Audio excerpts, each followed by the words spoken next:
नमस्कार। जय हिंद, जय भारत, वंदे मातरम। देखिए, आज आप लोग को हम ग्लोबल सिटीजनशिप सब्जेक्ट के विषय में कुछ बतलाने जा रहे हैं। बहुत सारे स्टूडेंट का डिमांड था कि ग्लोबल सिटीजनशिप सर हम लोग को समझाइए, तो आज से शुरू कर रहे हैं ग्लोबल सिटीजनशिप के विषय में बतलाना आप लोग को। आखिर ये ग्लोबल सिटीजनशिप होता क्या है,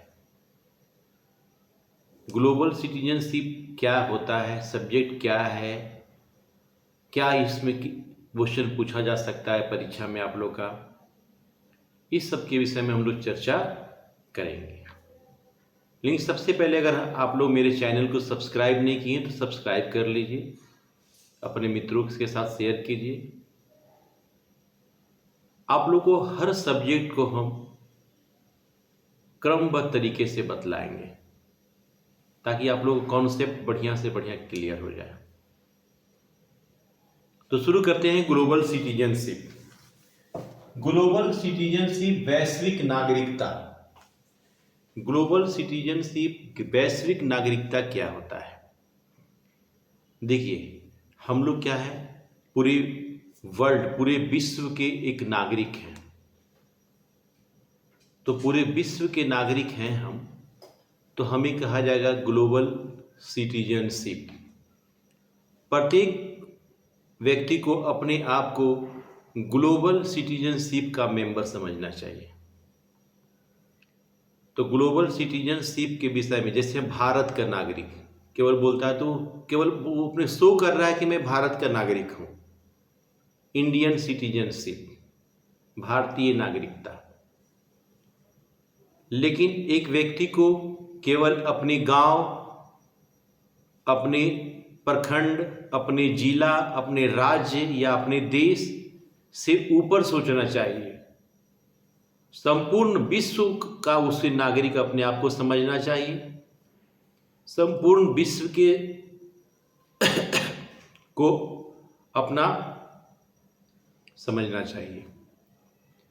तो इसमें सबसे पहले एक क्वेश्चन है, what do you mean global governance, explain it's concept and needs. वैश्विक शासन से आप क्या समझते हैं, इसके अवधारणा एवं आवश्यकता को बतलाएं। तो वैश्विक शासन क्या होता है, पहले शासन के विषय में चलते हैं, चर्चा करते हैं शासन के विषय में। देखिए, जिस तरह एक राज्य को चलाने के लिए शासन व्यवस्था की जरूरी होती है, यानी एक सरकार की आवश्यकता होती है। देश को चलाने के लिए एक सरकार की आवश्यकता होती है। इसी तरह पूरे विश्व को चलाने के लिए,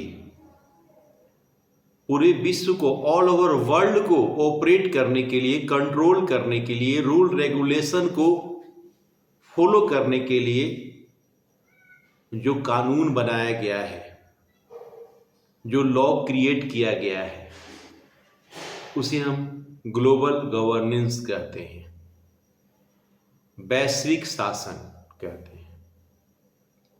पूरे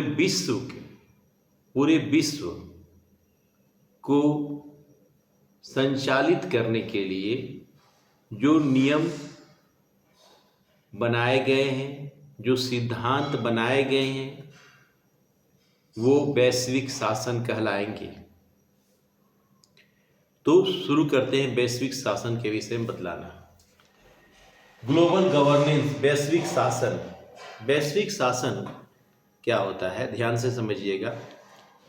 रूल बनाया जाता है, पूरे वर्ल्ड के लिए रूल रेगुलेशन बनाया जाता है और पूरे वर्ल्ड को उस रूल रेगुलेशन को फॉलो करना पड़ता है।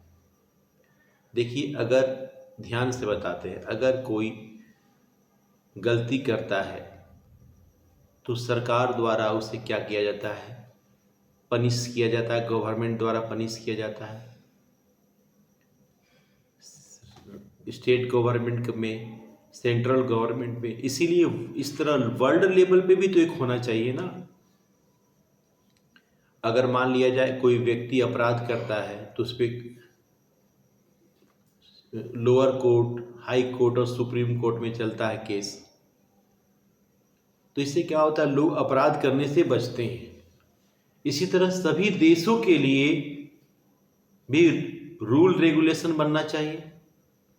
सभी देशों के लिए जो रूल रेगुलेशन बनाया गया है, जिसे उसके सारे मेंबर उसको फॉलो करते हैं, उस रूल रेगुलेशन के साथ चलते हैं, तो उसे हम ग्लोबल गवर्नेंस कहते हैं, वैश्विक शासन कहते हैं। अब समझिए ध्यान से। जैसे वर्ल्ड ट्रेड ऑर्गेनाइजेशन, विश्व व्यापार संगठन। वर्ल्ड ट्रेड ऑर्गेनाइजेशन, विश्व व्यापार संगठन क्या है? पूरे विश्व के लिए व्यापार से रिलेटेड एक ऑर्गेनाइजेशन बनाया गया है, और इसी ऑर्गेनाइजेशन के अंतर्गत सारे विश्व को अपना व्यापार करना होता है। आज के समय में कोई भी देश किसी भी देश में जाके अपना व्यापार कर सकता है। कोई भी देश किसी भी देश में जाके व्यापार कर सकता है। इसको ग्लोबलाइजेशन कहते हैं। तो वर्ल्ड ट्रेड ऑर्गेनाइजेशन द्वारा ये रूल बनाया गया है कि कोई भी देश किसी भी देश में जाके अपना व्यापार कर सकता है। आज चाइना का बहुत सारा प्रोडक्ट हम लोग इंडिया में खरीद रहे हैं, और चाइना हमारे साथ गलत व्यवहार करता है, लेकिन उसके प्रोडक्ट को हम बंद नहीं कर सकते, वो इंडिया में बिकेगा। क्योंकि वर्ल्ड के कानून पे, जो वर्ल्ड का जो कानून बना है, कानून व्यवस्था बनाई गई है, उसमें हर देश ने उस पर सिग्नेचर किया है कि उस कानून को सब पालन करेंगे। इसलिए चाइना के सामान को प्रतिबंधित नहीं किया जा सकता है, हमारे इंडिया में बिकेगा, और हमारा भी इंडिया का सामान सब जगह बिकेगा। उसी तरह क्लाइमेट के लिए बनाया गया है, क्लाइमेट के लिए रूल रेगुलेशन बनाया गया है, जलवायु से रिलेटेड रूल रेगुलेशन। देखिए अभी क्या हो रहा है, क्लाइमेट जो चेंज हो रहा है, पहले जैसा क्लाइमेट नहीं है। अब गर्मी के दिन में बरसात हो जाता है, ठंडा के दिन में गर्मी पड़ने लगता है। मतलब ये क्लाइमेट चेंज हो रहा है, जलवायु चेंज हो रहा है। इससे संबंध, क्यों जलवायु चेंज हो रहा है? ऊपर जो ओजोन का परत है उसमें होल हो गया है, जिससे ग्लोबल वार्मिंग हो रहा है, भूमंडलीय ताप हो रहा है, जिससे संपूर्ण विश्व को, देखिए बात ऐसा है कि कुछ ऐसे प्रॉब्लम होते हैं पूरे वर्ल्ड लेवल पे, जिसे एक देश, एक राज्य या एक देश उसे सॉल्व नहीं कर सकता। इसे सॉल्व करने के लिए ऑल ओवर वर्ल्ड को आपस में मिलना पड़ता है। सारे देश आपस में मिलते हैं, और जो ये प्रॉब्लम है, जो बहुत बड़ा प्रॉब्लम है, नेचर से रिलेटेड प्रॉब्लम हो, यो ह्यूमन से रिलेटेड प्रॉब्लम हो, इन सभी प्रॉब्लमों से लड़ने के लिए कोई एक देश उससे नहीं लड़ सकता। इसलिए सारे देश आपस में मिलते हैं, और इसके लिए जो रूल रेगुलेशन बनाते हैं उसे हम ग्लोबल गवर्नेंस कहते हैं। इसी ग्लोबल गवर्नेंस के अंडर में सभी देशों को कार्य करना होता है। अब आते हैं concept of global governance. Global governance का कॉन्सेप्ट क्या है, अवधारणा क्या है, वैश्विक शासन की अवधारणा क्या है? तो ग्लोबल गवर्नेंस का कॉन्सेप्ट को दो पार्ट में हम लोग बांट के स्टडी कर सकते हैं। पहला, concept related nature. Concept related nature, nature से रिलेटेड कॉन्सेप्ट क्या है? नेचर यानी कि प्राकृतिक, प्राकृतिक से होने वाली जो क्षति होती है वो विश्व के लिए सबसे बड़ी घातक क्षति होती है। तो इस क्षति से बचने के लिए क्या किया जाए? जैसे जैसे डिजास्टर, कोई भी डिजास्टर हो, जैसे अर्थक्वेक, भूकंप एक नेचुरल डिजास्टर है जो कहीं भी आ सकता है। साइक्लोन, चक्रवात, ये सब ऐसे डिजास्टर है जो कभी भी किसी भी देश में आ सकते हैं। तो उस डिजास्टर से कैसे हम लोग सामना करें, कैसे लड़ें, क्योंकि ये नेचर द्वारा ये डिजास्टर उत्पन्न होता है। तो इस प्रॉब्लम को दूर करने के लिए सभी देश आपस में मिलते हैं। जैसे डिजास्टर में क्या होता है, रिलेटेड क्या होता है, सबसे पहले ग्लोबल वार्मिंग नेचर से रिलेटेड ये प्रॉब्लम है। आज संपूर्ण विश्व गर्मी से तप रहा है, तो इसे दूर कैसे किया जाए, इस समस्या का समाधान कैसे किया जाए, इसे खोजना। क्लाइमेट चेंज हो रहा है, जलवायु परिवर्तित हो रही है, तो इससे कैसे इसका समाधान किया जाए, कैसे लड़ा जाए।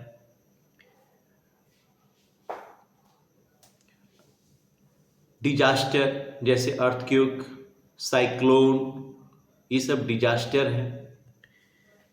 तो ये सबसे कैसे लड़ा जाए, ये नेचर से रिलेटेड आपका कॉन्सेप्ट है। नेचर से रिलेटेड जितने भी प्रॉब्लम है उसे दूर करने के लिए जो रूल रेगुलेशन बनाया जाता है, जिसे सभी देशों को पालन करना होता है।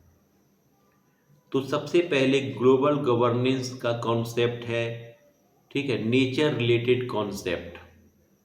नेचर यानी कि हमारा प्राकृतिक से जो हमसे क्षति होता है उससे संबंधित रूल रेगुलेशन को बनाना और उसे फॉलो करना। अब आता है कॉन्सेप्ट रिलेटेड ह्यूमन। मनुष्य द्वारा भी बहुत सारे विश्व स्तर पे प्रॉब्लम उत्पन्न किए जाते हैं, ठीक है। इंटरनेशनल लेवल पर ये प्रॉब्लम क्रिएट होता है, ठीक है, प्रॉब्लम क्रिएट बाय ह्यूमन, ठीक है। ये ह्यूमन द्वारा प्रॉब्लम क्रिएट किया जाता है पूरा इंटरनेशनल लेवल पे, जिसे एक देश द्वारा दूर नहीं किया जा सकता। जैसे टेररिज्म, आतंकवाद से कोई एक देश नहीं लड़ सकता है, उसके लिए बहुत सारे देशों को मिलना होगा, साथ में मिल के काम करना होगा। तो इसके लिए वैश्विक शासन आवश्यक है। ह्यूमन ट्रैफिकिंग मतलब होता है मानव तस्करी। आज बहुत सारे देशों में आदमी को खरीदा बेचा जा रहा है, ह्यूमन को। तो इसे दूर करने के लिए सभी देशों को एक साथ होना होगा। रिलीजन कन्वर्सन क्या होता है, धर्मांतर मतलब क्या होता है कि धर्म को परिवर्तन करना, रिलीजन कन्वर्सन। लोग क्या करते हैं, अपने धर्म का प्रचार करने के लिए अब लोगों को बोलते हैं कि इस धर्म को छोड़कर ये इस धर्म में आ जाओ। तो इस पर रोक लगना चाहिए, इसके लिए भी कानून बनाया जाता है। बॉर्डर डिस्प्यूट मतलब क्या होता है, बॉर्डर पे क्या होता है, हमेशा सीमा विवाद होते रहता है। इंडिया बोलता है, चाइना बोलता है, पाकिस्तान बोलता है, सब अपने अपने बताते हैं कि हम मेरा ज़मीन आपने एक्वायर कर लिया है। ये हमेशा हर जगह, हर कंट्री में बॉर्डर से रिलेटेड प्रॉब्लम होते ही रहते हैं। तो इन सभी प्रॉब्लमों को दूर करने के लिए, ये सब ह्यूमन द्वारा क्रिएट किए जाते हैं प्रॉब्लम, तो इन सब प्रॉब्लमों को दूर करने के लिए ग्लोबल गवर्नेंस की आवश्यकता पड़ती है। देखिए मेनली क्या होता है ना, ग्लोबल गवर्नेंस का फंक्शन क्या होता है। सबसे पहले एडमिनिस्ट्रेशन, प्रशासन क्या होता है ना कि जो रूल रेगुलेशन बनाया गया उस रूल रेगुलेशन के हिसाब से सारे काम को किया जा रहा है या नहीं, ये देखना एडमिनिस्ट्रेशन होता है, प्रशासन होता है। मैनेजमेंट मतलब प्रबंध, सभी कार्यों को अच्छी तरह से करना मैनेजमेंट कहलाता है। तो ये फंक्शन होता है। और बाकी जितने भी प्रॉब्लम है इंटरनेशनल लेवल पे, जितने भी प्रॉब्लम है उस प्रॉब्लम को सॉल्व करने के लिए जो कार्य किया जाता है। एकदम संक्षेप में समझिए, एकदम सिंपल भाषा में समझिए कि ग्लोबल गवर्नेंस एक इंटरनेशनल लेवल पे गवर्नमेंट होती है जिसके अंडर में ऑल ओवर वर्ल्ड काम करती है।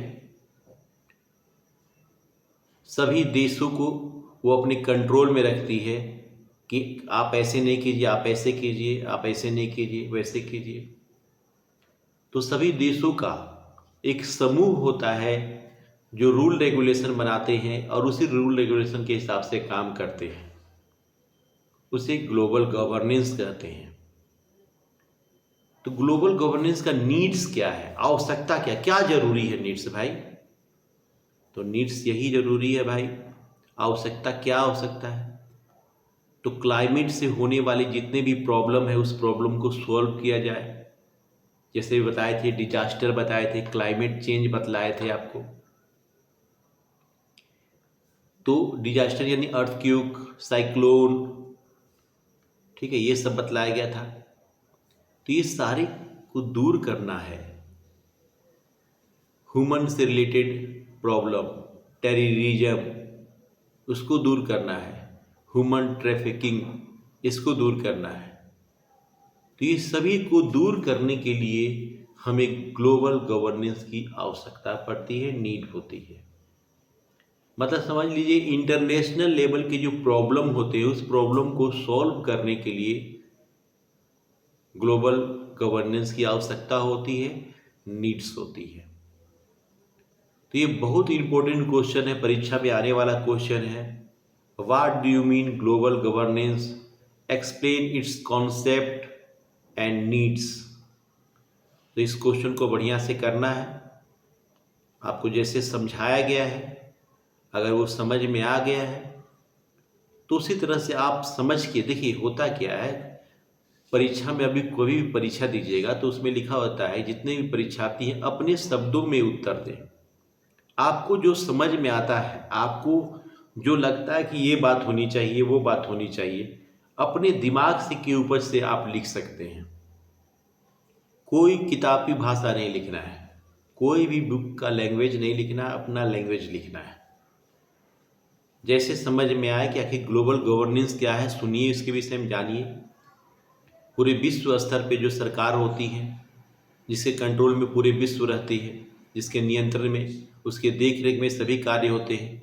एक सिंपल सा बात बताते हैं। 1999 पोखरण परमाणु परीक्षण हुआ था। अटल बिहारी वाजपेयी उस समय प्रधानमंत्री थे। तो उस समय क्या हुआ था ना कि जब प्रधानमंत्री को परमाणु परीक्षण करना था तो जानते थे कि ये विश्व के खिलाफ हम जा रहे हैं, विश्व का जो रूल रेगुलेशन है उसके खिलाफ हम जा रहे हैं। लेकिन अपनी सुरक्षा को ध्यान में रखते हुए अटल बिहारी वाजपेयी ने बहुत ही सीक्रेट मिशन में परमाणु परीक्षण किया था पोखरण में। तो जब ये परीक्षण किया गया था तो पूरा इंटरनेशनल लेवल से इंडिया पे दबाव आ गया था। इंटरनेशनल लेवल यानी अंतर्राष्ट्रीय स्तर से इस पे दबाव आया था, आपने क्यों ऐसा किया। तो देखिए रूल रेगुलेशन, देखिए रूल रेगुलेशन जो बनाया गया उससे बाहर कोई काम नहीं कर सकता है। तो इसे इंडिया को बहुत सारी खमियाजा भी भुगतना पड़ा था। बहुत सारे देश अपने व्यवहार इनसे करना छोड़ दिए थे इंडिया से, लेकिन धीरे धीरे स्थिति सुधरते गया। फिर हम लोग आज की डेट में अच्छे पोजीशन पे हमारा देश है। तो देखिए अपने देश में हमको करना पड़ा परमाणु परीक्षण, न्यूक्लियर टेस्ट करना पड़ा हमें। उसके लिए भी हमें सीक्रेट रूप से करना पड़ा, यानी इंटरनेशनल दबाव हर कंट्री पे होता है। अगर ऐसा ना हो, अगर ग्लोबल गवर्नेंस ना हो तो हर देश अपने मनमानी करेंगे। तो मनमानी को दूर करने के लिए सीधी सी बात है, हर जगह पे थाना होती है। थाना यानी कि पुलिस स्टेशन। क्यों बनाया जाता है पुलिस स्टेशन? प्रशासन व्यवस्था को बनाए रखने के लिए, चुस्त दुरुस्त रखने के लिए, अगर कोई चोरी करता है, मारपीट करता है या कुछ भी मतलब अपराध करता है तो तुरंत उसके प्रति कानूनी कार्रवाई की जाती है, उसे अरेस्ट कर लिया जाता है। तो ये रूल रेगुलेशन अगर नहीं रहे, अगर ये पुलिस स्टेशन हर जगह नहीं रहे तो अपराध बढ़ेंगे, लोग अपने मन हिसाब से सारे काम को करेंगे। तो रूल रेगुलेशन को बनाए रखने के लिए इंटरनेशनल लेवल पर जो सरकारी निर्मित होती हैं, बनाई जाती हैं, उसे हम ग्लोबल गवर्नेंस कहते हैं। तो ग्लोबल गवर्नेंस को बढ़िया से कर लेना है आप लोग को। फिर मिलते हैं अगले क्वेश्चन के साथ अगले लेक्चर में। तब तक खुश रहें, प्रसन्न रहें।